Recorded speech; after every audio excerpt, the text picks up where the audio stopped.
Students, हम लोग शीत युद्ध काल के पश्चात की राजनीतिक प्रवृत्तियों का अध्ययन कर रहे थे क्लास में। और मैंने पहले भी ये जो अपने वीडियोस डाले,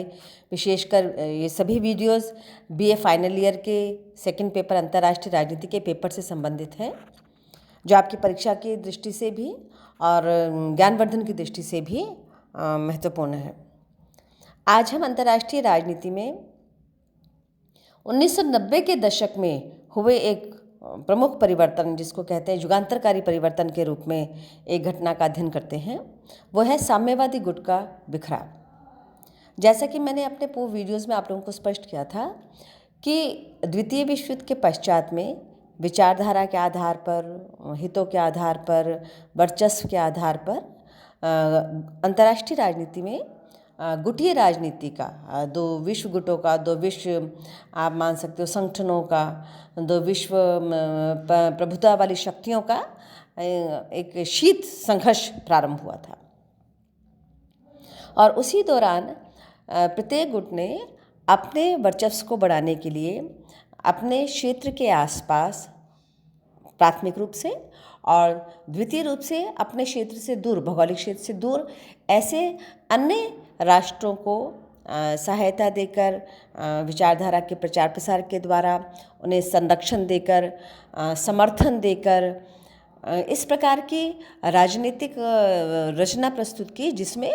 वो सदस्य राष्ट्र, वो संबद्ध राष्ट्र, वो मित्र राष्ट्र, वो सहयोगी राष्ट्र के रूप में, एक ब्लॉक के रूप में उस मूल देश के साथ में संबंध होने लगे। विषय है साम्यवादी गुट के बिखराव किस प्रकार हुआ या उसका अंतर्राष्ट्रीय राजनीति पर क्या प्रभाव पड़ा। साम्यवादी गुट के नेतृत्व के रूप में सोवियत संघवादी प्रभाव वाले हम गुट को देखते हैं, जिसने मूलतः पूर्वी यूरोप के देशों को, जो उत्तर तक आप मानकर चल सकते हैं स्टेटिन तक और दक्षिण में टिस्टे तक जाता था, वहाँ पर साम्यवादी प्रभाव का वर्चस्व किया। और क्षेत्रफल की दृष्टि से इस क्षेत्र में, इस भाग में पूर्वी Germany, Poland, Czechoslovakia, Romania, Bulgaria, Albania आदि देश सम्मिलित थे। और जहाँ तक क्षेत्र की हम बात मानकर चलते हैं, लगभग 8 लाख वर्ग किलोमीटर का इसका भौगोलिक क्षेत्र है जो इस प्रभाव में रहा। और जनसंख्या लगभग 12 करोड़ के आसपास की जनसंख्या इस पूरे क्षेत्र के हम मानकर चलते हैं, जो साम्यवादी प्रभाव में या साम्यवादी गुट के रूप में अंतर्राष्ट्रीय राजनीति में अपनी भूमिका का निर्वाह कर रही थी। वस्तुतः सोवियत संघ की जो नीति थी, सोवियत गुट की जो नीति थी कि वो पश्चिमी सीमा पर जितने भी पूर्व यूरोपीय राज्य हैं, वो सोवियत संघ के प्रति सद्भाव और मैत्री की नीति अपनाकर किस प्रकार उसकी मूल नीतियों में उसका अनुसरण कर पाएँ, इसलिए समर्थित सरकारों के द्वारा, उनके यहाँ जो सरकारें बन रही थी उनको समर्थन देकर या उनको बनवा कर इस प्रकार की भूमिका का निर्वाह कर रहे थे कि वो एक बड़े गुट के रूप में अंतर्राष्ट्रीय राजनीति में अपना वर्चस्व स्थापित कर पाए। मूल कारण क्या था इस साम्यवादी प्रभाव का? क्योंकि सेकेंड वर्ल्ड वॉर के पश्चात, उससे पूर्व, मतलब आप मान लीजिए सेकेंड वर्ल्ड वॉर के पूर्व जो जर्मनी का प्रभुत्व था, और जर्मनी का जो हस्तक्षेप था, जर्मनी का जो दबाव था उस क्षेत्र के यूरोपीय राष्ट्रों पर, उससे मुक्त करने के लिए साम्यवादी शासन की स्थापना और साम्यवादी विचारधारा का प्रचार प्रसार इस क्षेत्र में किया गया। एक तरीके से देखा जाए तो ये एक पूर्वी यूरोप के उन राष्ट्रों की सोवियतकरण की प्रक्रिया का प्रारंभ होना था कि उस प्रकार के वैचारिक दृष्टिकोण के आधार पर, वैचारिक सिद्धांतों के आधार पर वो अपना एक नेतृत्व प्रस्तुत कर पाए। इस दृष्टि से 1945 में पोलैंड में, 1945 में ही रोमानिया में, 1945 में ही बल्गारिया में, 1946 में ही हंगरी में, युगोस्लाविया में उसके आंतरिक कारण भी महत्वपूर्ण है इस संदर्भ में, चेकोस्लोवाकिया, 1946 में अल्बानिया। वस्तुतः यहाँ की सभी जो स्थापित सरकारें थी या जो नेतृत्व कर रही थी सरकारें, या तो उनको सोवियत संघ का समर्थन था, सहायता थी, या सोवियत संघ की वहाँ की सरकारों में, वहाँ की शासन व्यवस्था में कोई ना कोई प्रत्यक्ष या अप्रत्यक्ष भूमिका प्रतीत होती थी और उल्लेखनीय थी। फलतः इस साम्यवादी गुट ने अपने आप को एक संगठित रूप में प्रकट करने के लिए कुछ ऐसे नीति नियम, कुछ ऐसे संगठन बनाए, कुछ ऐसे समान आधार वाले प्लेटफॉर्म्स निर्मित किए जिससे वह अपनी समस्याओं को या अपनी चुनौतियों को एक प्लेटफॉर्म पे आकर साझा कर सके। तो इसमें हम देखते हैं वार्सा पैक्ट सबसे महत्वपूर्ण सैनिक गठबंधन, सैनिक संगठन के रूप में देखा जाता है, जिसमें ये माना गया कि जो भी वार्सा पैक्ट के पे हस्ताक्षर करने वाले या सदस्य राष्ट्र हैं वो इस आधार पर एक दूसरे का साथ देंगे कि यदि कोई भी अन्य शक्ति इन सदस्य राष्ट्रों को, इन गुट वाले राष्ट्रों के आंतरिक संप्रभुता में हस्तक्षेप करती है या कोई सैनिक थ्रेटनिंग करती है या हस्तक्षेप करती है, तो उस स्थिति में वार्सा पैक्ट के तहत ये सभी आपस में एक दूसरे का सहयोग करेंगे। दूसरा महत्वपूर्ण है CMEE, जिसके आधार पर उन्होंने अपना आर्थिक और राजनीतिक पुनर्रचना के लिए, पुनर्रचना के साथ राजनीतिक संरक्षण के लिए, एक दूसरे को राजनीतिक संरक्षण देने के लिए जिसकी रचना की। और तीसरा है कॉमन फॉर्म। कॉमन फॉर्म भी वही कॉमन प्लेटफॉर्म था जो आर्थिक हितों के संरक्षण के लिए बनाया गया। वस्तुतः ये जो प्लेटफॉर्म्स बनाए गए और ये जो संगठित स्वरूप साम्यवादी गुट ने प्रस्तुत किया, ये 1989-90 तक अंतर्राष्ट्रीय राजनीति पर प्रभावकारी रहा। लेकिन धीरे धीरे नेतृत्व परिवर्तन के कारण, लोकतांत्रिक व्यवस्था के प्रति आकर्षण के कारण, आर्थिक बिखराव और अव्यवस्था के कारण, सामाजिक असंतोष के कारण, बहुत से ऐसे छोटे छोटे कारण एक बड़े कारण के रूप में परिवर्तित हो गए। तो जब सोवियत संघ में मिखाइल गोर्बाचोव का नेतृत्व आया तो उन्होंने दो नीतियां प्रारंभ की, एक पेरेस्ट्रोइका और दूसरा ग्लासनोस्त। पेरेस्ट्रोइका का अर्थ था पुनर्रचना, दोनों रशियन वर्ड्स हैं, रूसी शब्द हैं। पेरेस्ट्रोइका का अर्थ था पुनर्रचना और ग्लासनोस्त का अर्थ था खुलापन। पेरेस्ट्रोइका से आशय ये था कि पूरे जो सोवियत व्यवस्था है उस व्यवस्था को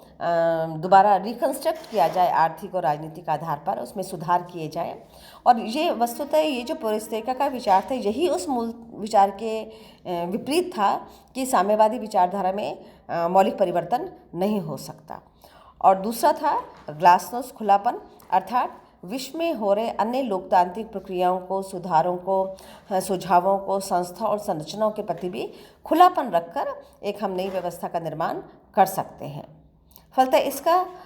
जो प्रभाव था इन नीतियों का और तत्कालीन व्यवस्था का, वो यह हुआ कि पूर्वी यूरोप का जो साम्यवादी गुट था, एक सशक्त गुट के रूप में जो अंतर्राष्ट्रीय राजनीति में जिसकी भूमिका थी, वो धीरे धीरे बिखरने लगा।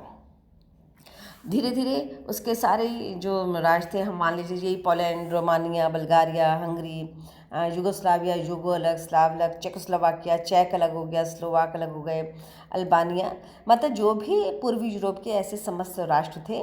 जो सोवियत संघ के प्रभाव में थे और साम्यवादी गुट के सदस्य राष्ट्र माने जाते थे, समर्थित राष्ट्र माने जाते थे, धीरे धीरे वो साम्यवादी गुट से पृथक होने लगे और अपने स्वतंत्र अस्तित्व और स्वतंत्र आर्थिक ढांचे के लिए वो लोग प्रवृत्त हो गए। इसी समय जो पश्चिमी जर्मनी और पूर्वी जर्मनी के बीच में दीवार थी, वो दीवार भी टूट गई और एक यूनिफिकेशन ऑफ जर्मनी के रूप में, जर्मनी के एकीकरण के रूप में, एक तरीके से हम ये मानकर चल सकते हैं एक विश्व की युगांतरकारी घटना के रूप में इस एकीकरण को प्रस्तुत किया जाता है, क्योंकि वो साम्यवादी गुट के बिखराव का एक सबसे बड़ा प्रस्थान बिंदु हम लोग मान सकते हैं। इसका प्रभाव क्या हुआ अंतर्राष्ट्रीय राजनीति पर जब साम्यवादी गुट का बिखराव हुआ? तो सबसे पहली बात तो ये कि शीत युद्ध की राजनीति के बाद चूँकि ये गुट निर्मित हुए थे, वैचारिक प्रतिद्वंदिता उत्पन्न हुई थी, तो सबसे पहले तो वो वैचारिक अंतर ही समाप्त हो गया कि विचारधाराओं के आधार पर भी देश गुटों के साथ सहयोग और समर्थन करें, क्योंकि विचारधारा को सीमित किए जाने का जो प्रयास था, विचारधारा के प्रतिकार का जो प्रयास था, वो एक तरीके से यहाँ पर समाप्त हो गया। और विचारधारा के आधार पर जब अंतर समाप्त हो गया तो उसका सीधा सा जो परिणाम था वो ये था कि इसको एक शीत युद्ध की समाप्ति का भी चरण प्रारंभ माना जाने लगा।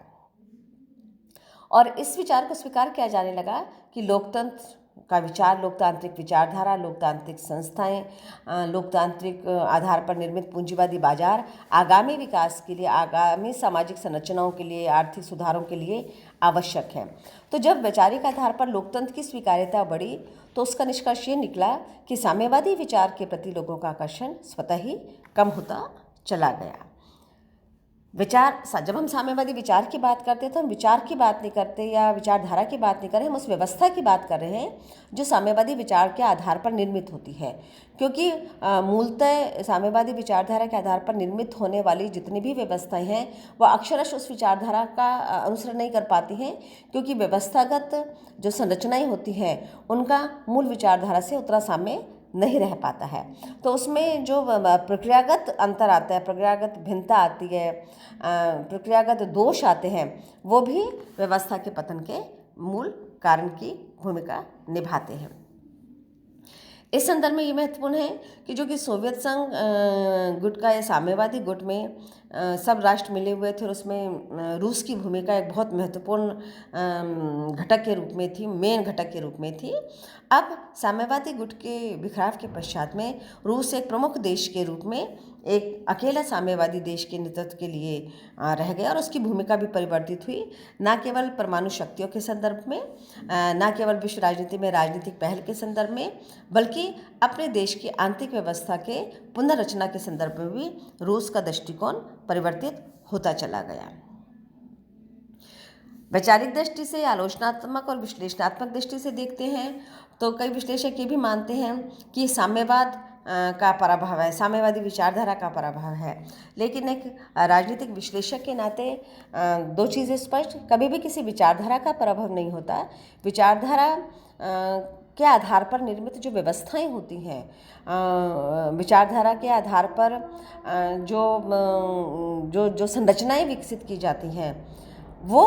यदि उस व्यवस्था, उस जो क्षेत्रीय जो प्रमुखता, जो क्षेत्रीय महत्व, जो जन समाज की अपेक्षाएं और आकांक्षाएं होती हैं, उनके अनुरूप परिवर्तित ना हो पाने के कारण पराभव की ओर जाती हैं। तो साम्यवादी गुट एक ऐसा युग है अंतर्राष्ट्रीय राजनीति का जो द्वितीय विश्व युद्ध से लेकर 1990 के अंत तक के दशकों में बहुत महत्वपूर्ण भूमिका का निर्वाह करके जिसका अवसान हुआ, और आज प्रत्येक राष्ट्र अपनी स्वतंत्र अस्मिता, स्वतंत्र रक्षण के साथ में भी अंतर्राष्ट्रीय राजनीति में आर्थिक और राजनीतिक विकास की ओर अग्रसर है।